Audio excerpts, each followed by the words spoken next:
Hi there. You're here because, like us, you're fascinated by the British royal family and you want to get beyond the headlines efficiently. Exactly. And today we're doing a deep dive into the relationship, the marriage of King Charles and Queen Camilla. It's a story that spans decades, really. And our guide for this exploration is the transcript of a recent royal documentary. It gives us a pretty detailed look.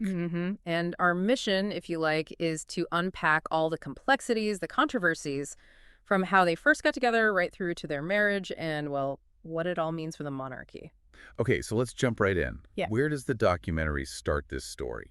Way back, I assume. It does. It takes us back to 1972. Charles and Camilla meet. There's a brief sort of affair. Right, but then life happens. Camilla marries Andrew Parker Bowles. And Charles, of course, marries Lady Diana Spencer a few years later, but the documentary is quite assertive here. How so? It claims their adulterous relationship continued even during Charles's marriage to Diana, which obviously sets up a lot of the later conflict. And brings us straight to Queen Elizabeth II's perspective.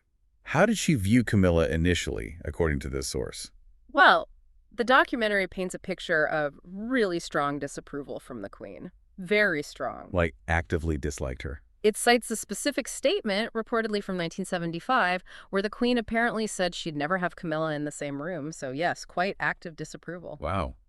And yet, the documentary also mentions Camilla was actually at Charles and Diana's wedding in '81. Mm. That seems awkward, knowing that backstory. Extremely awkward. And it shows how the Queen's feelings, according to the documentary, manifested in protocol. Protocol is really the monarch's call, ultimately. So Camilla was excluded from things. Yes, things like family Christmases, Easter gatherings, even a wedding in 2003. If the Queen was there, Camilla wasn't invited for a very long time.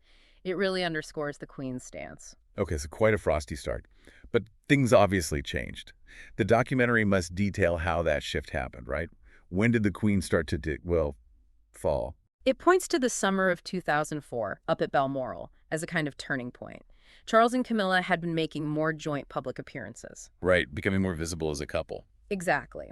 And it seems the Queen felt, perhaps reluctantly, that the situation needed addressing. So there were meetings at Balmoral specifically about the constitutional side of things if they were to marry. Constitutional implications, like, could the future king marry a divorcee whose ex-husband was still alive? That sort of thing. Yeah, precisely those sorts of issues. And things moved fairly quickly after that, it seems. So Charles makes the decision.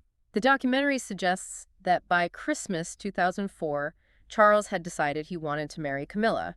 He discussed it with the Queen at Sandringham, setting the stage for the eventual announcement.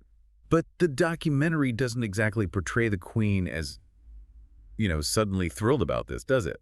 It sounds like she felt pressured. That's a really key interpretation in the documentary, yeah. It uses pretty strong language words like forced and even snookered. Snookered, like she was trapped. That's the implication, that Charles and maybe his advisors kind of maneuvered her into accepting it. The documentary even mentions specific instances, like a party at Highgrove or around the Queen Mother's 100th birthday, where Charles allegedly put pressure on her. And all this against the backdrop of public opinion, which must have been difficult given Camilla's role in the Diana marriage breakdown. Oh, hugely difficult. The documentary stresses how unpopular Camilla was for a very long time. Many people blamed her directly for the end of Charles and Diana's marriage. You can't really understand the story without grasping that unpopularity. The documentary brings in an interesting historical parallel here. Charles's great-great-grandfather, Edward VII, and his mistress, Alice Keppel. So the great-grandmother, yes, it's quite a connection. So what's the comparison highlighting? Similarities? Differences?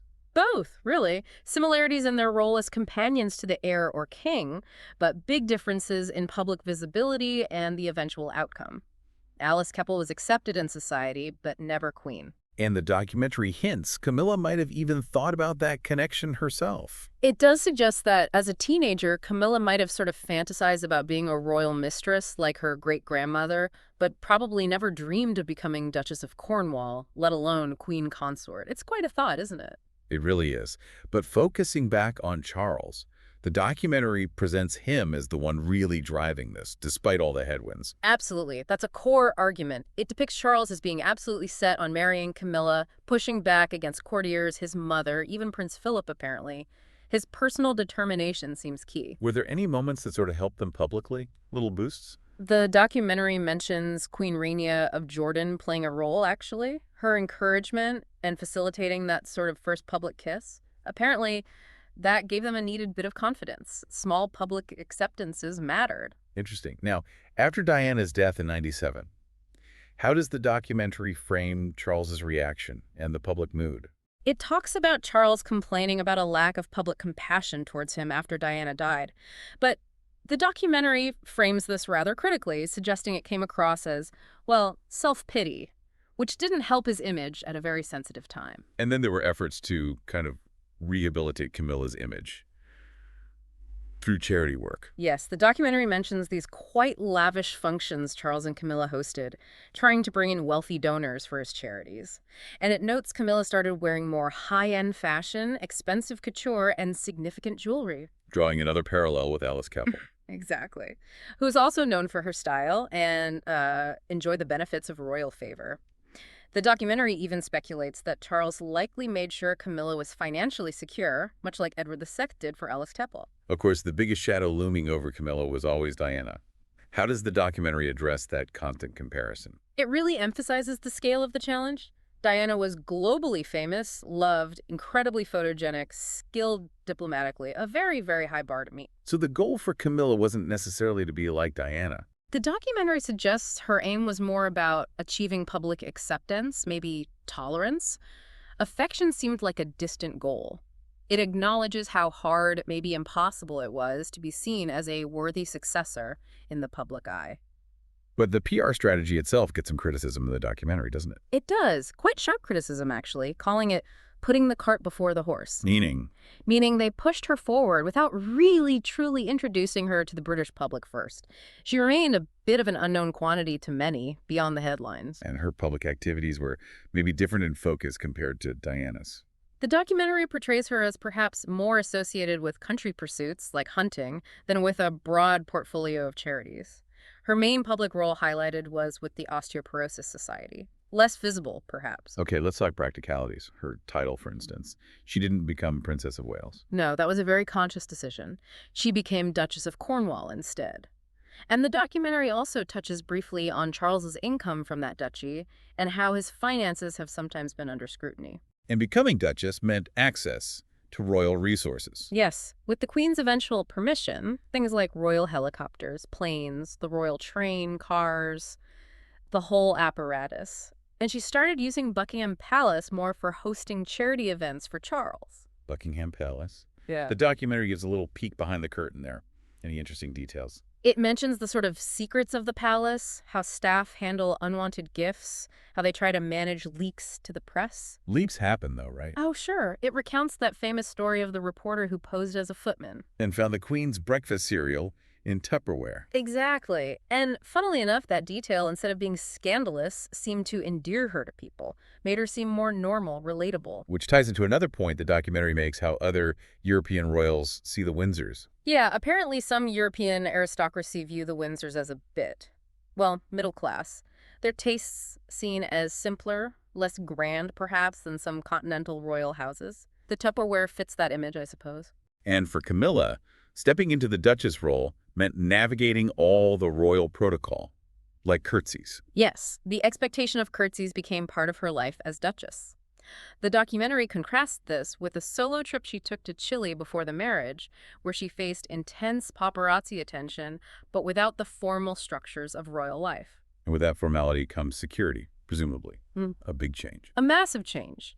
The documentary highlights the level of protection she received, bodyguards, reconnaissance for trips abroad. And inevitably it draws a contrast with Diana's situation. Yes, starkly contrasting it with Diana losing her Scotland Yard protection and the tragic circumstances surrounding her death, constantly hounded by paparazzi. Does it mention Diana's bodyguard, Ken Worf? It does. It includes his perspective, suggesting someone like him could be valuable for Camilla, too. And it shares some anecdotes from Worf about Diana, her interactions with the press, her time at Balmoral and Highgrove. There's also a lighter anecdote mentioned about the staff. Ah, yes. The story about Prince Charles's dog, Tigger, and the kitchen staff at Highgrove. It's a little glimpse into the less formal side of things and how important the staff are. The staff see everything, don't they? They do. The documentary notes they're aware of tensions the challenges they face, low pay, long hours, strict secrecy demands, which can lead to problems. Like the Paul Burrell situation, Diana's butler. Exactly. His trial for alleged theft and then him writing that tell-all book, it highlights the risks of betrayal and the breakdown of trust that can happen in those environments. What about Diana's personal effects, specifically her jewelry? Where did that end up? The documentary explains the distinction. Heritage items, things belonging to the crown, went back into the royal collection. Her personal jewelry was kept aside for William and Harry for their future wives. So could Camilla wear pieces from the royal collection? Yes, and the documentary suggests she likely would, mentioning specific tiaras. It also points out that the engagement ring Charles gave Camilla had belonged to the Queen Mother. And the Kohinoor diamond. Does that get a mention? Briefly. Just acknowledging its history and its place in the crown jewels and the ongoing questions about its future. Let's switch gears to the actual wedding. There were legal and religious hurdles, weren't there? The documentary draws parallels here, too. It does. It reminds us of Edward VIII and Wallace Simpson, a king abdicating to marry a divorcee. And Princess Margaret and Peter Townsend, another royal romance thwarted by tradition. And Princess Anne marrying her second husband in Scotland? Yes, because the Church of Scotland had different, easier rules about remarriage for divorced people compared to the Church of England at the time. Which was a major sticking point for Charles and Camilla, the Church of England's stance. Definitely. The documentary highlights the internal divisions and the general discomfort within the church about Charles, the future supreme governor, marrying Camilla, given their history. So the compromise was A civil ceremony, not a church wedding, followed by a service of blessing in St. George's Chapel. Was the civil ceremony itself straightforward legally? I seem to remember some debate. There was. The documentary touches on old marriage acts from 1836 and 1949, which some argued might actually prevent royals from having purely civil weddings in England. So how do they get around that? Charles apparently sought advice from the Lord Chancellor. The thinking was that modern human rights legislation essentially overrode those older potential restrictions. The documentary sounds a bit skeptical about that. It does present a somewhat cynical take, suggesting the royals tend to find ways to make the rules work for them, using precedent when it suits and finding loopholes when it doesn't. Despite the legal go-ahead, Charles still made some traditional gestures. Right, like posting the banns of marriage locally in Cirencester, which is a very old tradition, and being seen attending church near Highgrove. Gestures, perhaps, to show respect for tradition, even if the wedding itself was unconventional. But the documentary suggests the blessing might not have satisfied everyone. Yeah, the view presented is that for some, particularly more traditional elements within the church or public, it might still not have felt like a proper royal wedding. How did the wider world react? What about the Commonwealth, Australia, for instance? The documentary describes a visit Charles made to Australia without Camilla, where his reception was apparently quite lukewarm. Especially compared to The huge popularity of someone like Crown Prince Frederick and Princess Mary of Denmark, who were also visiting around that time. And of course, compared to the absolute frenzy when Charles and Diana toured Australia back in 1983, a massive difference. And the expectation was Camilla wouldn't fare much better there. That's what the documentary suggests. Similar reactions to the UK, many seeing her as no substitute for Diana, feeling the marriage disrespected Diana's memory. And it links the sentiment to growing Republican feeling in Australia. It's easy to forget the Queen was head of state in 15 other countries, isn't it? Their views mattered. Hugely important. And the documentary adds an observation that Charles himself was reportedly less keen on the Commonwealth duties than his mother was. Okay, back to the wedding day itself. The venue changed, didn't it? It wasn't originally meant to be at the Guildhall. No, the initial plan was Windsor Castle itself. But apparently there was a legal snag. If they held a civil ceremony there, the castle might have had to be available for anyone to get married there subsequently. Oh, I see. Public access issues. Exactly. And the documentary mentions the Queen was reportedly horrified at the idea of random weddings disrupting her weekends at Windsor. So, a low-key affair at the local Guildhall instead. Very low-key. Just family, no TV cameras for the civil part, a world away from the first wedding. And the Queen didn't attend the civil ceremony. She didn't, which the documentary interprets as a significant move, perhaps reflecting ongoing reservations or concerns about how the whole thing looked, how it might open the monarchy to ridicule. Such a contrast to 750 million people watching his first wedding. A massive contrast. And the documentary suggests this reflects a wider public cynicism, maybe a dip in trust towards Charles, especially among older people who remember the Diana years so vividly. How does it portray younger generations' views? More likely to see the royals simply as celebrities, perhaps. Less invested in the tradition, more interested in the personalities, like pop stars. There's an ironic echo mentioned from Diana's engagement interview. Yes, that famous whatever in love means moment from Charles in 1981. The documentary juxtaposes it with Charles and Camilla's own engagement announcement in 2005, highlighting the long and difficult journey. And Camilla's approach to her role. Did she want the spotlight? The documentary suggests she was reluctant to be constantly compared to Diana and intended to keep a relatively low profile, supporting Charles quietly. But people who met her had positive things to say. Yes, it does include accounts of her being down to earth, good at putting people at ease, providing a kind of steady reassurance for Charles. So what about her future title? Queen Consort. Well, at the time of the documentary, her increasing presence at big events like Royal Ascot was seen as her integrating fully. As Duchess of Cornwall, she was already the second lady in the land, effectively Princess of Wales in all but name. The path to Queen Consort seemed set. But it was uncharted territory, really. Completely unprecedented. As the documentary puts it, they were kind of making it up as they go along. There wasn't a clear playbook for this situation. In Charles's view. His apparent belief, according to the documentary, was that she would automatically become queen when he became king, but public opinion remained the big unknown. A huge challenge still lay ahead.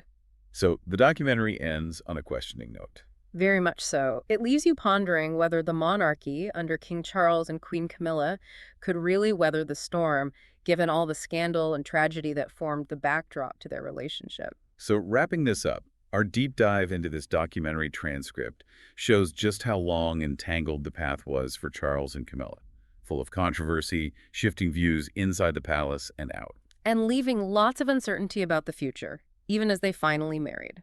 It's a complex picture, for sure.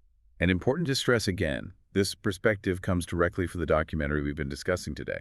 It's one interpretation of events. Absolutely. One detailed account among potentially others. So we'll leave you with this to think about, considering everything we've heard from this source, the history, the public reaction, the precedents.